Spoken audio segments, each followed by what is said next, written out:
Hello guys and welcome to episode 2 of Mate. Okay, we're going into one of those. We're in episode 2 and we're in take 7 of who knows however long. My name's Sam, this is Mike. Yep. Get it? We're going for it. We're just bloody going for it. So this episode we're talking about method, what it's about, where it's come from, where it's going. We're also potentially going to touch base on AF if we have some time. We don't want to make this one too long. But if you have watched episode 1, you've got to know both of us a little bit more. You've got to know sort of how I got into the fitness industry. So we don't need to cover that too much. Before we go into detail as to how we work with our clients, how we provide the service that we do, and how we take them on this method journey, I think it'd be great to know kind of about you as a coach, Mike. So, I mean, how's your journey gone about? Who are you as a coach? So, like most PTs, I got involved in a pretty generic personal training course that was required to help you work at one of the Globo gyms. And that's pretty much most personal trainers' journeys about 8 or 9 years ago. Nowadays, there's a lot more routes into it. You could have come from a weightlifting background. You could have come from an athletic background. You could come from a CrossFit background. Whatever you might want to do is not necessarily the reps level 3 is not necessarily needed to start your personal training journey. And within the UK, that's what our personal training kind of certification requires. So I started at Fitness First in 2012. I had a small generic gymnastics background from starting that at university. So I'd kind of done 2-3 hours a day, about 5 days a week for 3 years. So I had built a pretty big foundation of gymnastics work. I got into it. I really enjoyed it. And then when I became a personal trainer, that was one of my core elements. Now, gymnastics is obviously very upper body focused. So did you know, just adding in there, back in the day before I met you, when I did my Insta stalking, I first found you doing muscle ups in a Fitness First. Yeah. Not physically, on Instagram. So I remember that. And I remember because in my mind, I was like, this is the guy for gymnastics. Yeah. I mean, I was the weirdo PT, to be honest, because I was using the cable machine, the top of the cable machine to do muscle ups on rather than actually using the cables itself.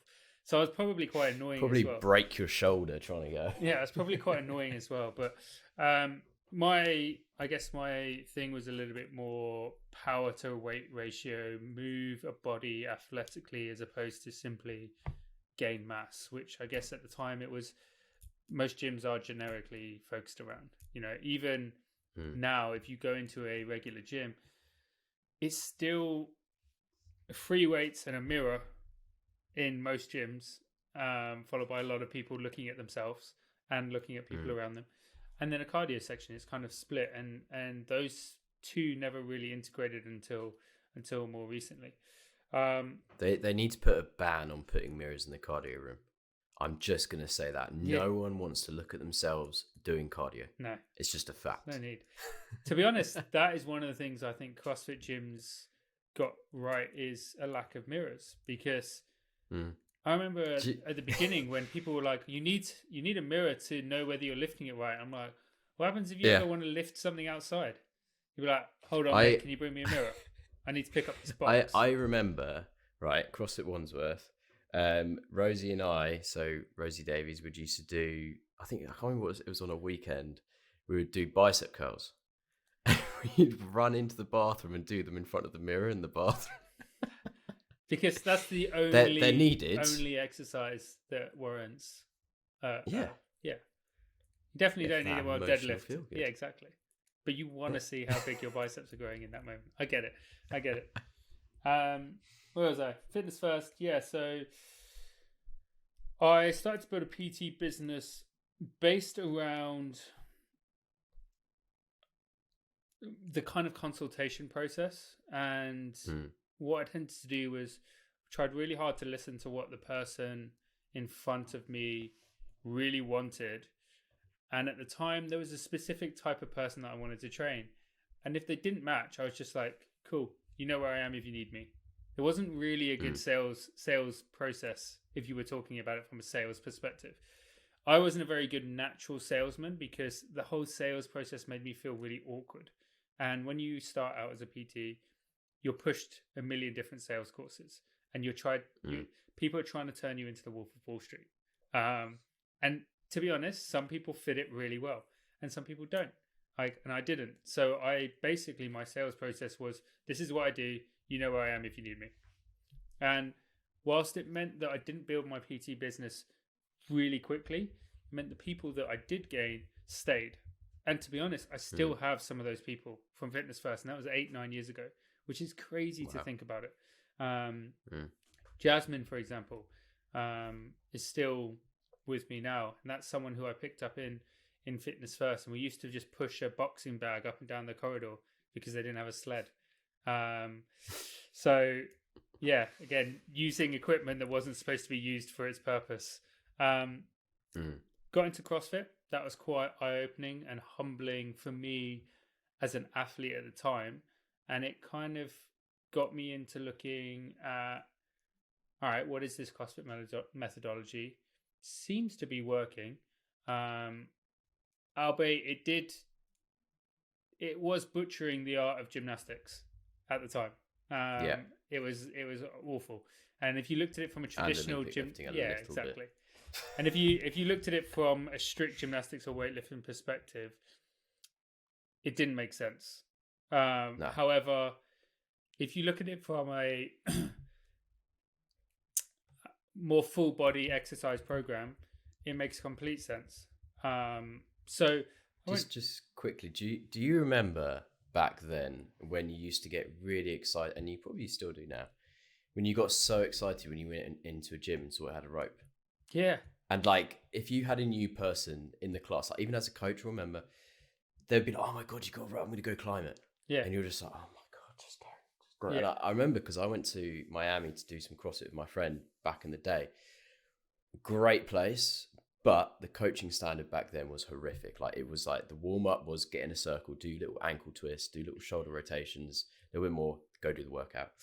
But the gym had 2 ropes, it had D-balls, and I was in heaven. Literally heaven. But back then it was not the same as it is now. No, it wasn't. And I remember going on the CrossFit level 1, and the level of strength and conditioning knowledges in the level 1 and level 2 for that matter is not what you would expect from a course that allows you to be put in charge of a room of 30 people to teach weightlifting. However, you almost worry a bit when you leave that course. You do, yeah. And to be fair, not as much as I worried about the people that were being put into the industry when I left my original PT course. Like, that was tragic. I think one of our questions was like, which organ pumps blood? The heart, the liver, or the bladder? And then you're like, really? Like, this is crazy. So just on that, I remember going to this is so weird. I used to go to uni at Oxford Brookes, and basically I went to David Lloyd to train. And I remember PT there. I remember him so well. And when I came to London, started a hedge fund, did all of this, got into training, did my CrossFit level 1 at CrossFit Thames. And afterwards, you have the test on the second day. You have all the people that come before that failed.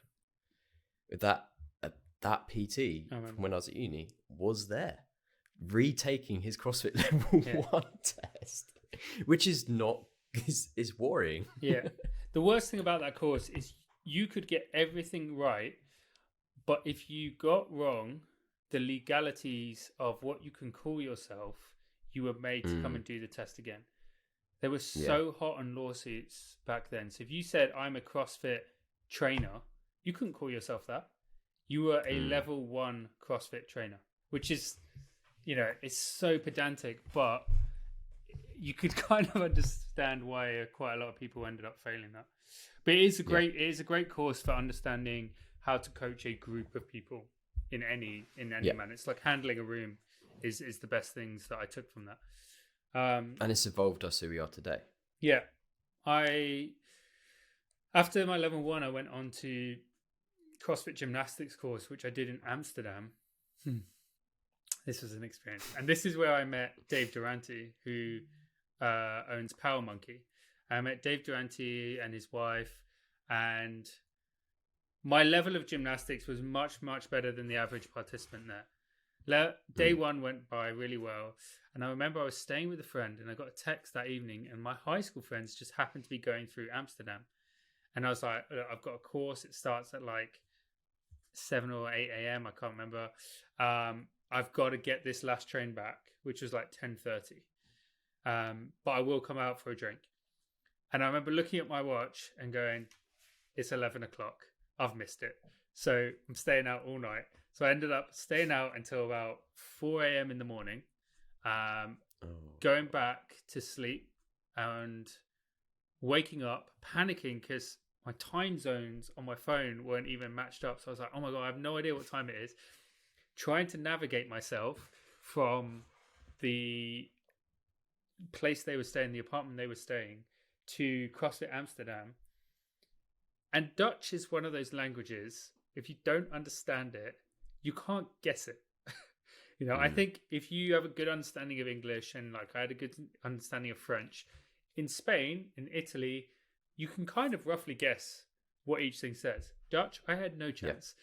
So it was like the most stressful thing ever. And then I got there an hour and 20 minutes early before the doors even opened. And I sat up against the door and I literally passed out.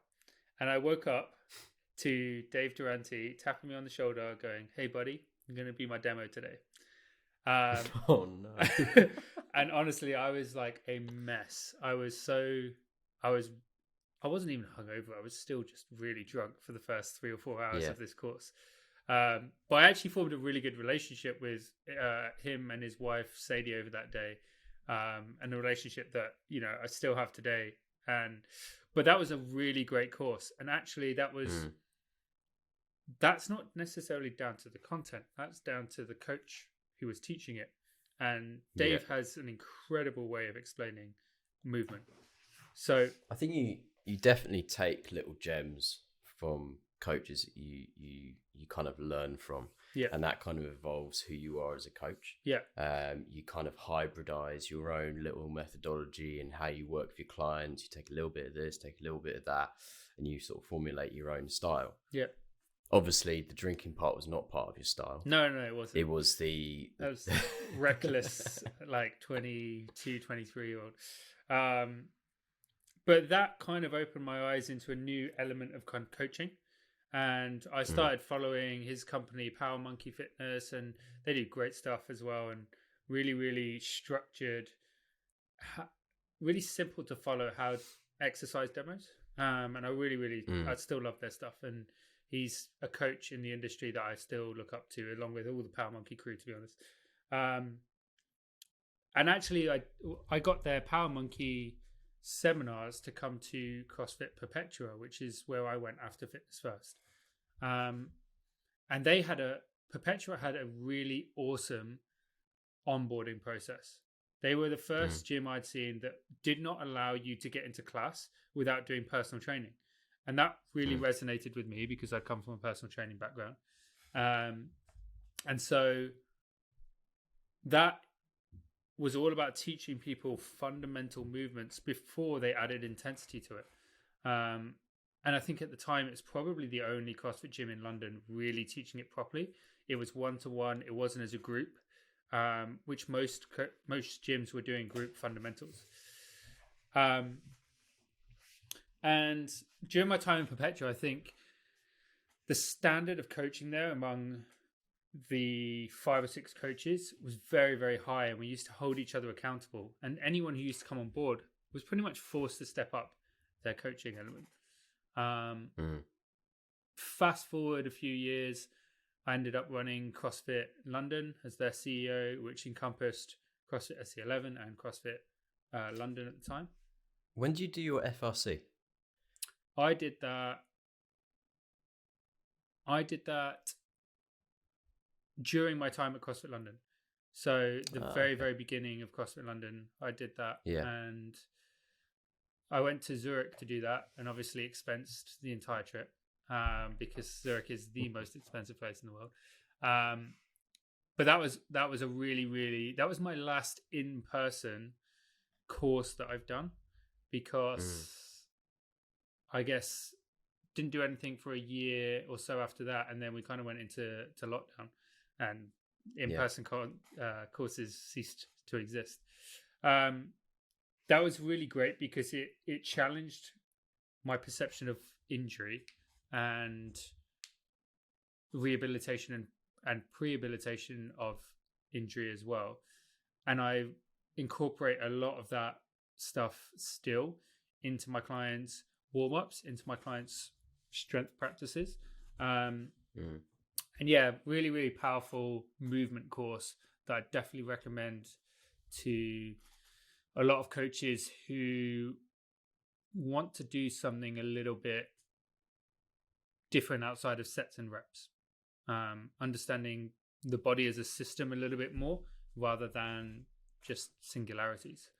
I actually did my OPEX level 1 before that as well, which, to be fair, was probably my biggest change in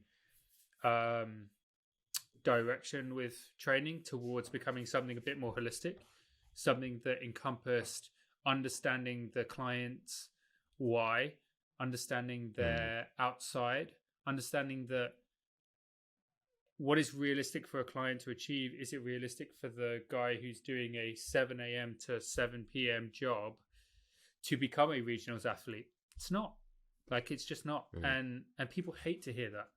They really do. But if you are on the training floor looking at numbers, high stress all day, and then you go into the gym and you do a high stress workout, the period at which you can maintain that varies from person to person, but it is not very long for the average person. Like, if you're someone who's incredibly resilient, you might get away with it for a good amount of time. But the average person breaks pretty quickly under that. And it's not necessarily to do with the training methodology. It's to do with their lifestyle, which I guess kind of leads us on to how we onboard people at Method and what we look for. And I guess the first thing that we try to understand about our clients is that, one, this has got to be a two-way relationship. Like, you have to tell me what's going on in order for me to better understand the picture, because the way generally principles work is that most people will benefit from the principles that are correct. However, there will be a few people that fall either side of that kind of bell curve, right, where they've got abnormalities in their life that mean they need to almost move away from a specific kind of training. And that's where it becomes a bit more individualized. And so even stepping back from this, like, basically the way we onboard a client is we have this very simple online consultation, and any opportunity that we can get more data points on a client improves the opportunity and almost the profiling that we can create on this customer or this client or athlete. So we know, first of all, okay, can we fill the gap? Can we actually work with them? And that's one of the most important things, right? Is 100%. Is, do they fit us in the way we fit them? Because I may really want to work with someone, but if their lifestyle and their general mindset doesn't work with me, then it's going to be like what I was saying to you before. It's going to be like trying to put a square into a triangle hole. It doesn't matter how hard you try, eventually you're going to give up. And it's really interesting because coaches don't quite understand how, yes, okay, you might be able to fill the gap of, I have this experience, I've developed this confidence and this understanding in this area of developing you as an athlete, but are you the type of person that I can connect with? Are you the type of person that I'd want to invest myself into a little bit as a coach, as well as you invest into me? And I think a lot of coaches disregard that second element because they think, oh yeah, I can do a program for them.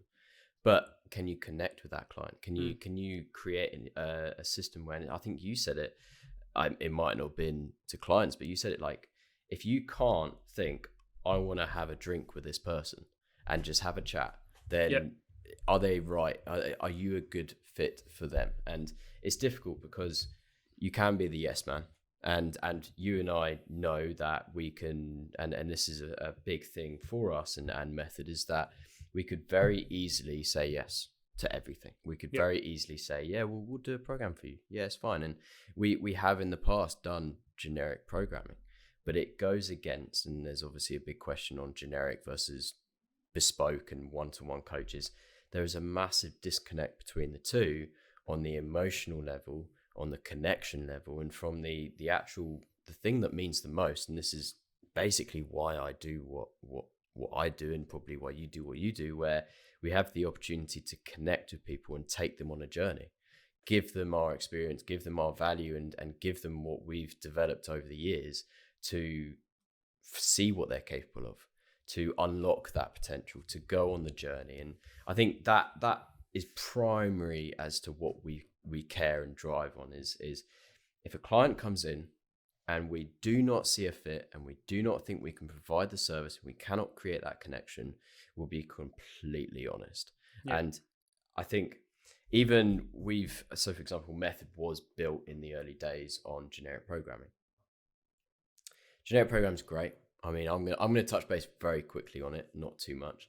From my perspective, generic program has its pros and cons.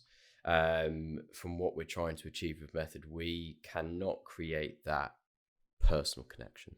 And although generic programming is great, from my perspective, it's kind of good for like the first phase where you want to build like a foundation. But after that, when it needs to be more specific to you and it needs to be more specific to your lifestyle, your time in the gym, it's kind of done after that. Because Jerry, who can't bloody do a squat to save his life, is doing the same program that a hypermobile person's doing, Tom, down the road, who can squat 150 kilos and can squat arse to grass. Two very different people. A hypermobile person, someone who can barely go to full depth without curving their back or doing all sorts of positions. So that is, and the online consultation stage is something that Mike and I put together a long time ago. It was a real simple profiling that's allowed us to basically have that initial consultation so we can get to understand the client. And it's kind of like when you have that first call, you already know initially who they are physically. And it's, if we didn't have that, then we wouldn't be able to provide the level of programming that we'd want to provide. I think one of the big things as well that I look out for is how have you followed a program in the past, and have you had a PT in the past? If so, how many? Because if in the past 5 years of your training you've had 8 PTs, that's a bit of a red flag for me. Now, the state of the industry, it could very well be that you just haven't found the right PT yet. And I've had 3 coaches over my time training, and each one I haven't got a bad word to say about. I was just looking for something different.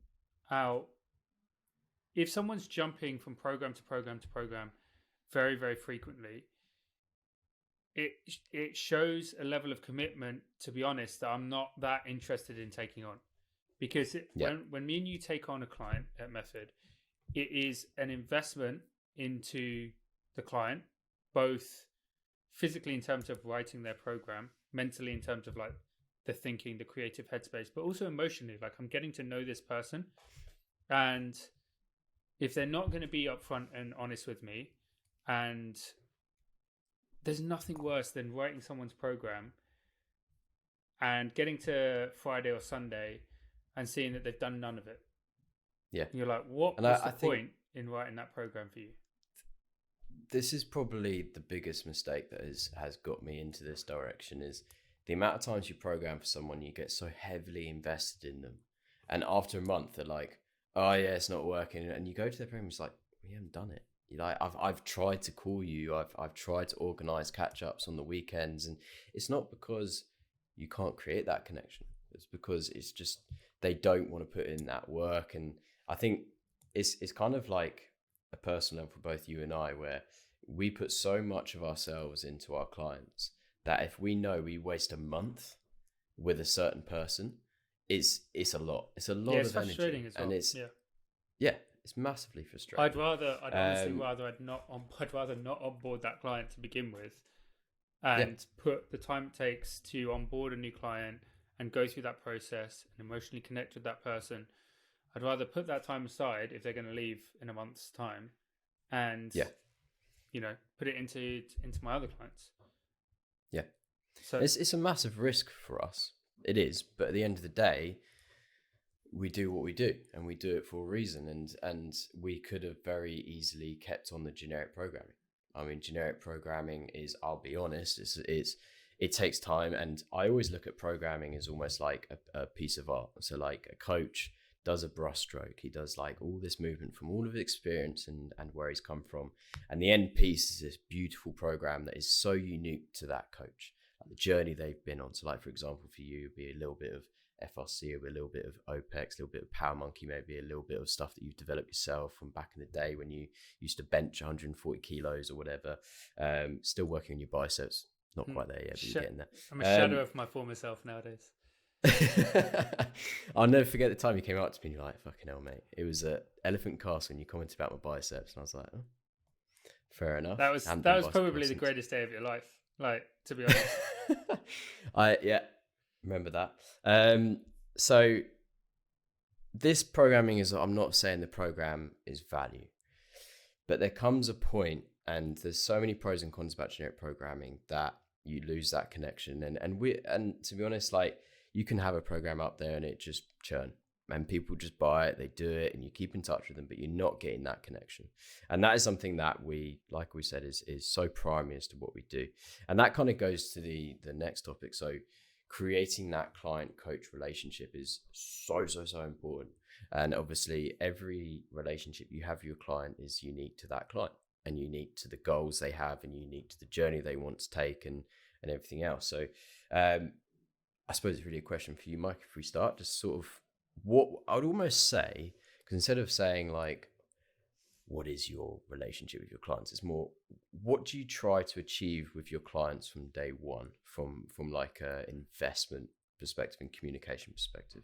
So transparency is one of the big things. It's like, give me the full picture. What's going on in life right now? Are there kids in the picture? Are there spouses that directly or indirectly influence your ability to train, to nourish yourself, to sleep? So one of the hardest things for someone is if they're trying to work on their sleep, but their partner goes to bed at 1 a.m, it's very difficult for them to go to bed at 10 because that's probably their time. So understanding that, it's like, okay, where do we make up those gains? Potentially, how do you get your partner on board? Is this something that we can do together? Right now I am going back to counting my macros because I got off track a little bit, and it helps to have my partner on board with it, who's also doing the same thing, because I will definitely cave. I'll be like, it's Friday, let's get a pizza. And she's stronger willed than me and be like, remember, we're supposed to be doing this thing. So that's one of the big things, is understanding what are their obstacles. The situation. Yeah, what are their obstacles? What's the most likely thing to derail, and how can we sidestep those obstacles, or how can we remove those obstacles completely by bringing the other person, maybe the kids, maybe the children, on board. Understanding that, and you go into a little bit more about why do they want to achieve this goal? What is it that they've said they want to lose 6 kilos. Okay, do you want to lose 6 kilos of body weight because you're competing in a sport? Or do you want to lose what you perceive to be 6 kilos of healthy weight? Because 6 kilos of body fat is massive. There's a ridiculous amount of body fat to lose, depending on obviously the person. Why do you want to do it? Oh, I just want to, I want to feel good in myself. Cool. What does feeling good, like, why is it attached to this number? Okay. Is it attached to the number? Is it attached to the way you feel? Is it a confidence thing about how you look? Maybe it's simply I want to feel better in my skin so I can present more confidently at work. Maybe you have a wedding. A wedding is probably the most powerful for stimulator for most people. Stimulator, is that the right word? I don't know.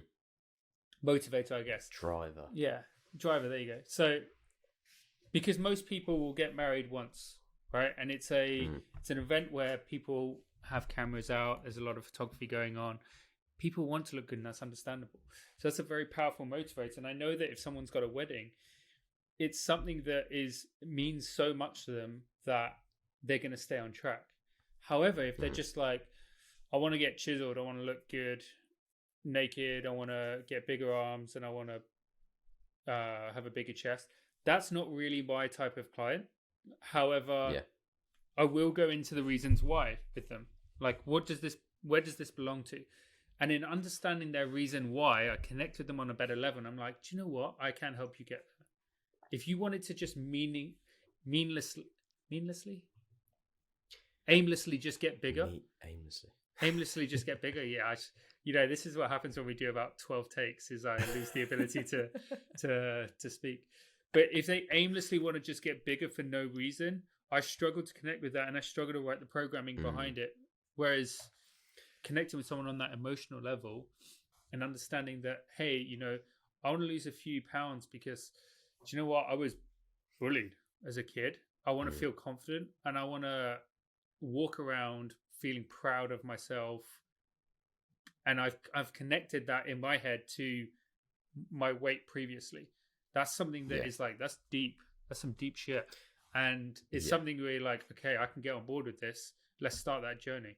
And we take the easiest steps first. That's one of the questions I have to people is like, what do you believe is the absolute easiest step that you can take right now to improve your progress? And so rarely is it training. Sometimes it's consistency, which I guess is indirectly training, but most of the time it's like, I could probably eat a little bit better. Cool. Define better to me. Yeah. So it's really taking it back to foundations, and this is very, so I mean, it's kind of really a different word used more than anything, but my approach is more key influences. So understanding those key influences on the person you're working with. There are so many influences today, like so many, and it's understanding the healthy and the unhealthy. So many people unbalance their sort of pyramid or swing of influences that it's, that straight away when you're working with a client that it's going to end up going in one direction. And it's kind of like that CrossFit mindset where if you get in the rut of CrossFit, you will never succeed. Never. Yeah. Because there's no, like, even Matt Fraser, like, he probably would have thought he wished he had 6 championships instead of 5. Like the first one or the one where he came second. Like, there's always something, especially in CrossFit, you could be lifting more, you could be doing more muscle ups and whatever. The amount of influences and influencers, not people, but in terms of variables in life these days, really need to be taken control of. Also people. I think a lot of people... Also people. Also influencers. Also people. Yeah, I mean, to be honest, people are the most dangerous because you got to imagine people is like the old days, like sweet adverts. Influencers today are literally like the old Mars bar adverts you'd find in America where kids were brainwashed into eating sweets. And they were positioned at the end of the till, so you'd buy it. Like, literally, Instagram have created it, so if you pump enough money and if you get enough amplification, you get enough brand identity, whatever, that you're going to come to the top of the feed. Instagram is the sweet section by the till. Yes, yeah, it is. Exactly. But we're not going to name any certain individuals.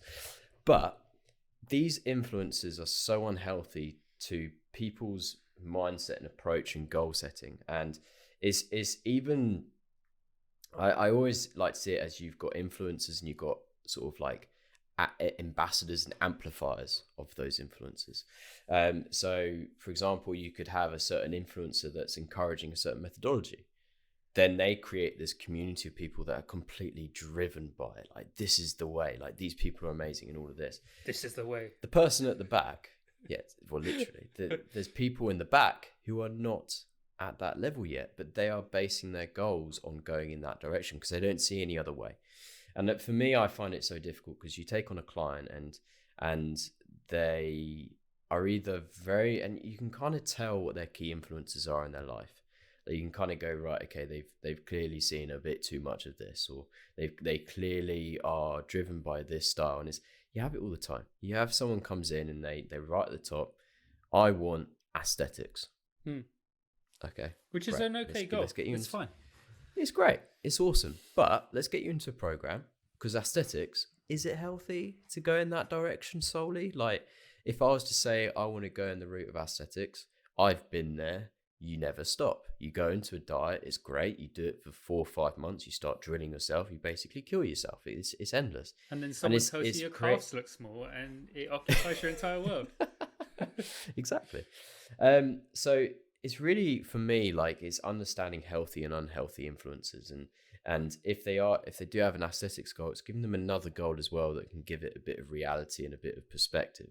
So, for example, the big thing for me back in the day when I followed a program from Brute Strength, I did a program that was based on performance, and my aesthetics hugely benefited from it, which is a byproduct. Like, at the end of the day, aesthetics is going to be a byproduct of many things that you do with your training.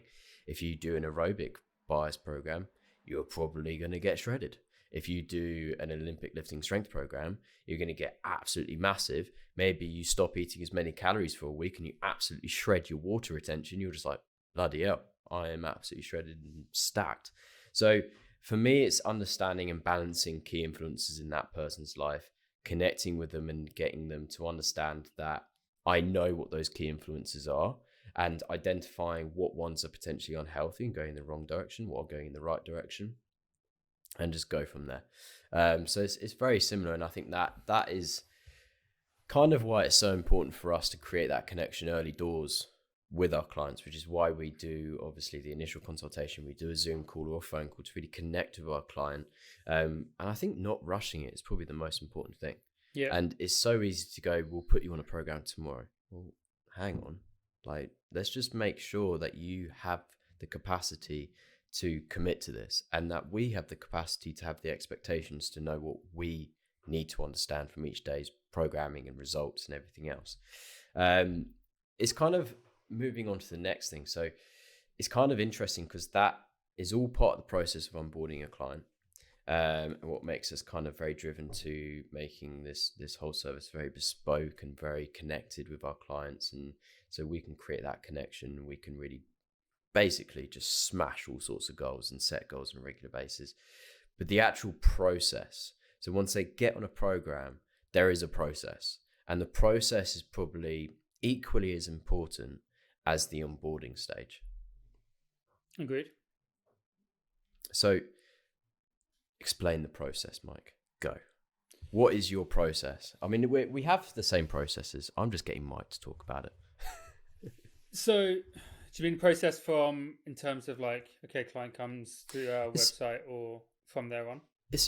No. So basically, you've got a client. Okay, they've filled in the consultation. You've had that initial call. You get them on the program. What is the process after that? So what is kind of like the process of evolution with the client? So go through an assessment, but, and this one is a bit of a controversial opinion, your assessment paints a very small picture. So I know a lot of people talk about the assessment in saying, this assessment tells me every single thing I need to know about you. And it doesn't. It doesn't. Like, it doesn't tell you whether this person is a hyper responder to certain rep schemes. It doesn't tell you whether, like, that process kind of reveals itself over time. But what it does highlight for me is, are there any movement flaws?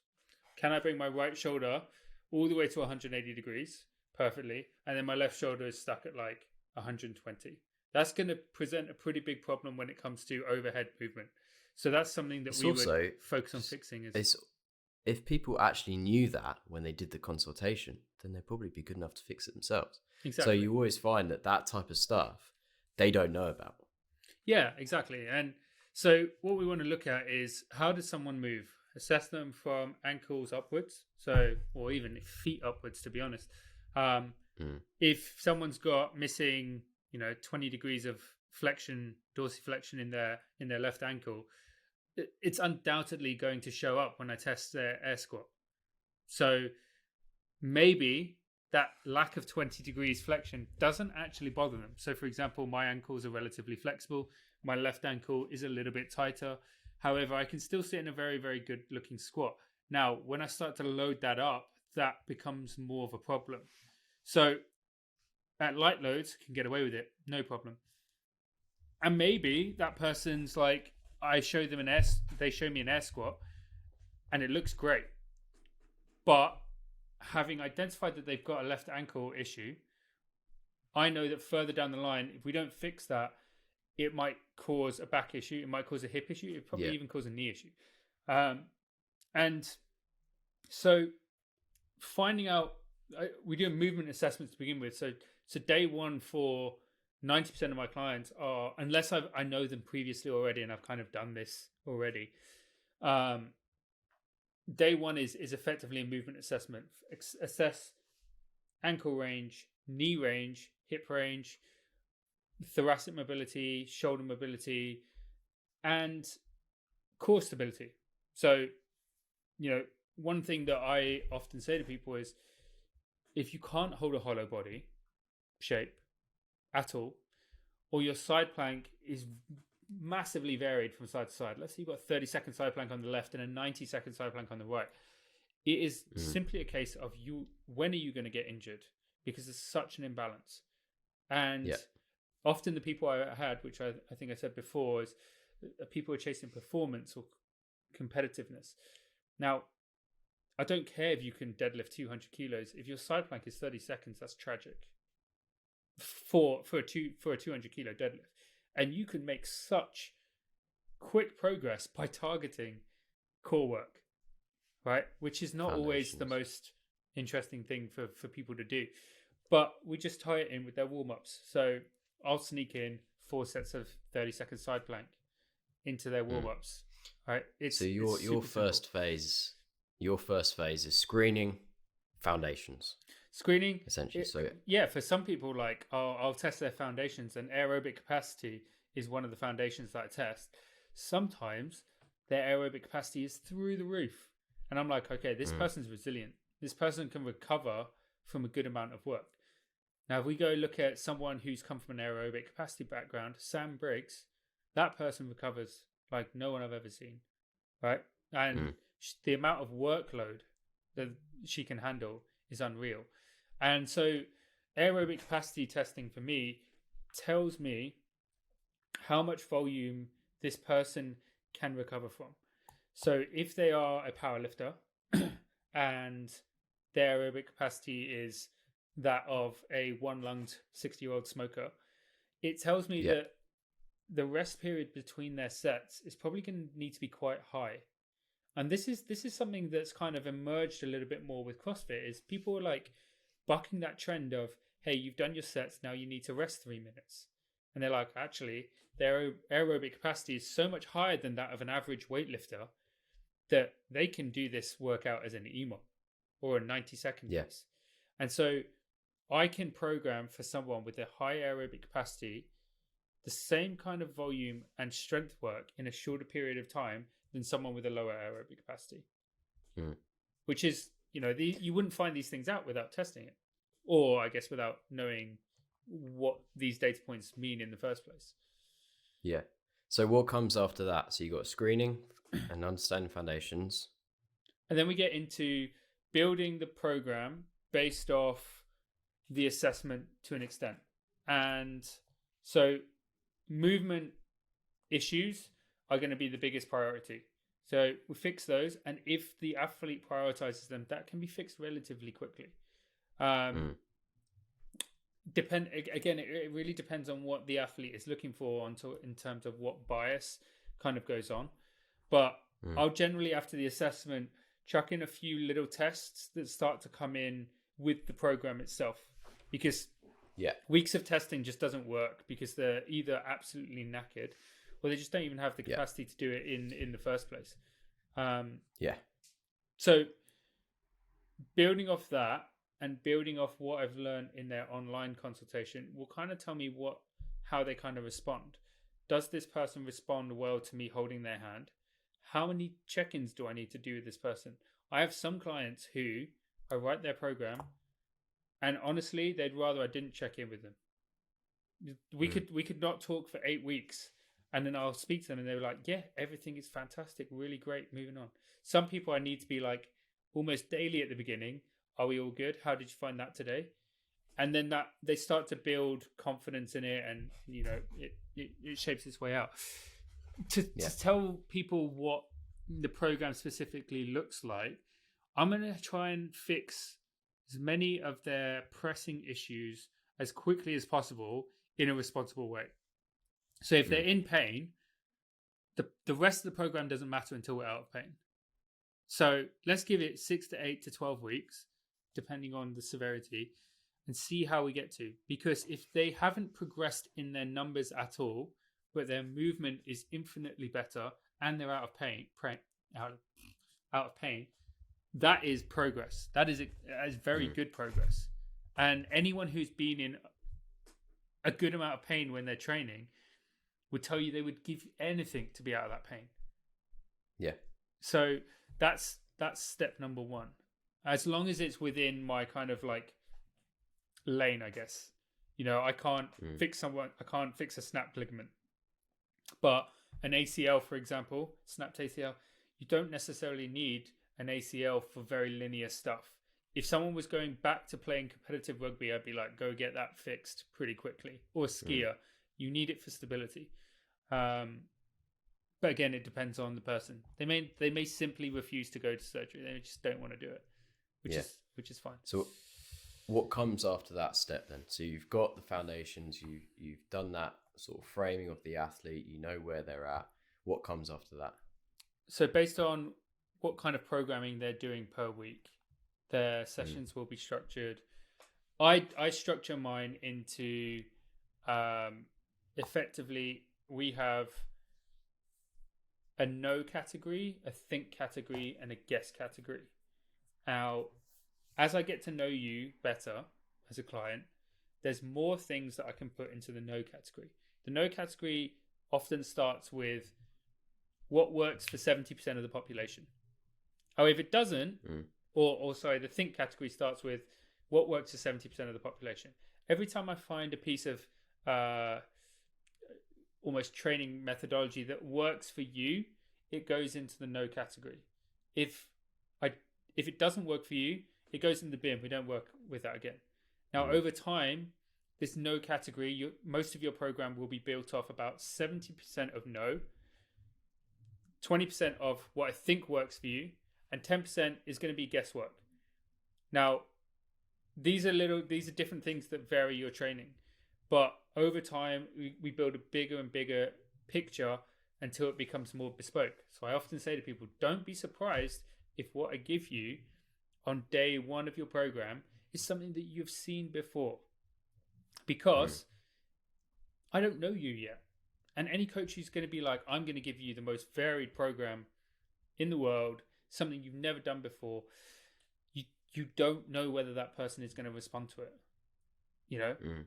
I personally do not respond very well to GVT programming. So German volume training, 10 sets of 10. I am crippled for weeks, usually. Like if I do 10 sets of 10 German volume training with back squats on a Monday, I pretty much can't do anything leg based for another 8 days. And that is a continued pattern for about 8 weeks. So someone who puts me on German volume training doesn't understand me. I definitely find, though, it's important to know all the methodologies, like you said, to have those pillars and expose your client to them on a micro level, see how they adapt to it, see how they recover from it, see how their body sort of reacts to it. For example, you've got like Russian, Chinese, Bulgarian, Wendler, GVT, all these different methodologies and styles. None are right, none are wrong, but everybody's body and central nervous system and situation suits a certain category. Like I could put one client on GBT and they absolutely smash it and they get massive and they build this foundation if it's done properly. Obviously, if you do GBT badly, it can really mess people up. But yeah, I think it's that process of developing an athlete. So like you said, foundations, understanding what works with the athlete is the most important thing after that. So what does that athlete work well with? What does that athlete not work well with? And then just after that, for me, like just drill it into them, like build that foundation work, build that capacity, constantly assess, reassess. And reassess does not mean testing. So for example, like you could have 4 6-week cycles. 6 might be low intensity, 4 might be high intensity. You might have a variation in cycles. But I think from my perspective, the process is so important for a client. So getting them to understand that there is a process, that there's the foundation work, there's the screening, there's the understanding stages, there's the adaptation, there's the implementation of the programming, then there's the reassessment. And it's making sure that that reassessment has variation. Because if you make it numbers driven or you make it sentiment driven, so obviously based on, okay, from my perspective as a coach, you've got better here, but you've done that. As long as you're consistent with that, that's so important. And I think that is what is so, like, something that we focus on a lot is the process of how we develop our athletes, because it's very easy to just go, right, program, test, program, test, program. And it's great, but there needs to be a solid process so you can constantly keep evolving that client. And I think testing for me, if someone is competitive, is important. But for most people, it serves 2 purposes. One is ego. And that's fine. Like, people want to know how strong they are. That's cool. And 2 is almost like more buy-in to the program, more buy-in to their direction. So they know it's working. Now, what I say to most people is, if you're squatting 120 kilos for 1 on week 1 during our test, and then on week 7, you're squatting 120 for 4, you don't need to retest your 1RM. You know you're stronger. Like, you know, that's something that like 1RMs and maxing out does not make you stronger. Very rarely. And I think the best coaches are the ones that actually test their clients without them even knowing. Exactly. And I think there are so many ways to do it. And my methodology is very much based around, if it's body weight, I go to a certain reps from failure, which is, it's kind of taken from Juggernaut training system, where it's all about, it's kind of like a hybrid of Juggernaut and also Vendler, where Vendler is very much based on a percentage of your max, where you're sort of reserving your central nervous system so you're not completely destroying yourself. And then obviously the thing from Juggernaut they do really well is they do a lot of reps from failure. So anything body weight focused or gymnastics focused, I do from failure. So I know that I can give a certain client, if it's say 3 from failure, that they're reserving a little bit of their central nervous system. If I say like 2 from failure, and whatever, and then obviously weights, I go heavy 3 with a certain tempo or a heavy 4 with a certain tempo. They won't know what a certain weight is for a certain tempo and reps. Whereas for me, I'll be able to tell, like, geez, like this guy's getting strong. And it's measurables that I find are good for me as a coach to understand their progress. When the time's right, a little bit of an ego push is good, as long as it's done the right way and it's in the way of going, you are doing the right things, you know where you're going, rather than 1 rep max back squat, you need to hit this. It's more of a, okay, I felt good with that. So even if it's like, I don't know, like a heavy 10 back squat, not to like a 75% effort, they might hit their old 10 rep max for that amount of reps and feel good about it. And it's things like that I think coaches have kind of taken for granted, that testing is not just about that 1 rep max. But I think that comes in time, and that's something that you and I have kind of developed. And that's a big thing for me is taking clients on that journey where they do a lot of testing without even knowing. And it is done in a way that doesn't tax their central nervous system, that they're absolutely fried for days. I would never do I say never, I have done in the past, and depending on the program and the athlete, and if they have the capacity, like a 1 rep max deadlift, to close to a 1 rep max back squat. Hmm. And it's two things that I remember. I did a training program, and it was on this, I mean, CrossFit Total, Yeah, there you go. prime example. I think the other thing about testing is you have to understand what kind of person your client is. Now, I have a client who was actually my flatmate. He's a good friend of mine, and he won't mind me mentioning his name. His name's Dave, and he's one of the most gifted athletes out there that I know, that I've trained, and he adapts very well to a lot of things. However, he had a very, very stressful job. Now, Dave was someone who he did better when he thought you almost doubted that he could do it. And this is something that you get out of your consultation if you do it properly, is you understand, does this person need more challenge or does this person need more support? Now, Dave was someone who I'd be like, stick to 90 today on your snatch because, it's been a tough week. You probably don't have a lot in you. And he'd be like, this guy, I swear to God, I'm gonna show him. And he'd go and snatch 105 kilos, and it'd be like a PB or something. I knew he was going to go do that, However, if I said to someone who needs more support, we're testing today, immediately they start to worry a little bit, and often there can be this feeling within the client of letting your coach down. And if I put expectations, I'm like, okay, our last one was 100 kilos. They're already shitting it about whether they're going to hit more than 100 kilos. Like, am I good? And so someone who, if you don't understand that about your client and you're testing them frequently, you're actually breaking down that relationship between you. And this is something that I am definitely someone who grows on the border of a challenge. If you hold my hand through stuff, I'm much less likely to do it. However, if you tell me that I can't go and do it, I'm going to do everything I can to prove you wrong.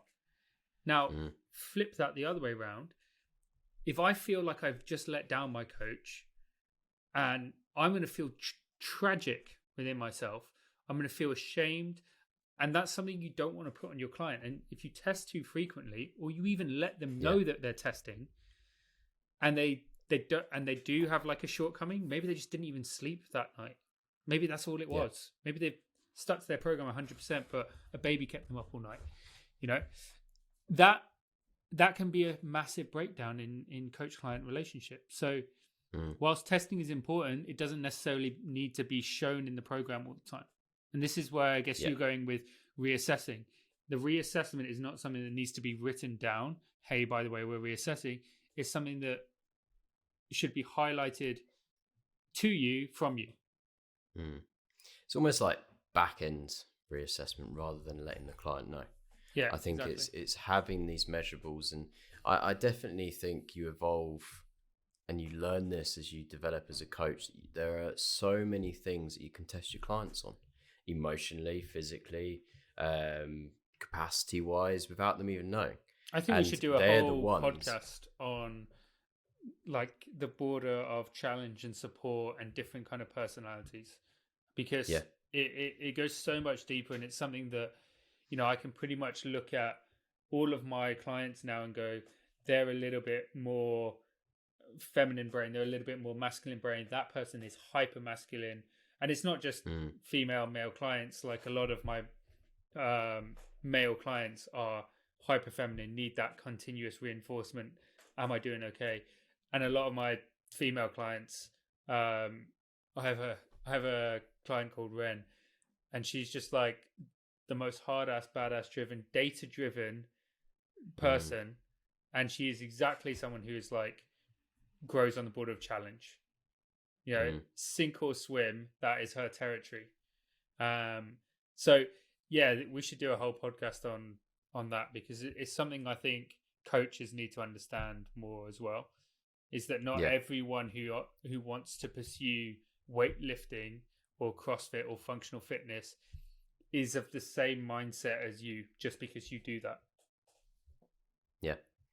And I think just to finish this off with a question which pretty much just sums up everything we've explained about. And I've got this question here, and it's almost like, who is your perfect client? And I think we've very much gone over our perfect client, and it's our perfect clients are the clients we want to work with and that we work with. Quite simply, they are the ones that tick the boxes. They're the ones that we can be honest with and that we can connect with. But I think the most important thing for me is the perfect client is a client that knows that they need to invest in their health and it's not an expense. Yeah. That is, for me, that is the most important thing. I'd agree with that. I'd say most of the people that are coming to us now are, I shouldn't have to convince you that health and fitness is important. So if you're coming to the consultation, for me to tell you why your health is important, you probably need to go figure that out by yourself first, and then I'm there to help guide you. And that's an investment that's not just flaky. Financial. Someone who's not flaky, that drives me insane. That term investment is in so many areas. That's not just financial. Good. That's emotional. That's situational. That's everything. And you can tell when someone's in that situation, because if you have that, and this is why also we have that initial consultation, is if we know they are not invested in their health, we'll be able to tell. And we know the importance of what is needed to make that investment. Yeah, exactly. Agreed. Cool. I think we've covered everything on what method is. Yeah. We've ticked the boxes. We've got all the questions answered. I mean, we've gone freestyle, but that's good. Yeah. So guys, thank you very much for getting through episode 2. I'll make it seem like it's like a journey. Yeah. I mean, it's going to be. And actually what you're going to find is we get better and better at speaking. We refine our intros. We'll go from 7 takes to 3 takes. Yeah. We get better looking on the videos. Yeah. I've shaved today. So if you are on YouTube, I now look about 12 years old. So yeah. I only did that. I only did that for this podcast because I don't see anyone now. We're in lockdown. So obviously, guys, if you want to leave any comments or let us know what you want us to talk about, we've got a list of things we want to chat about. We're just trying to take it real slow.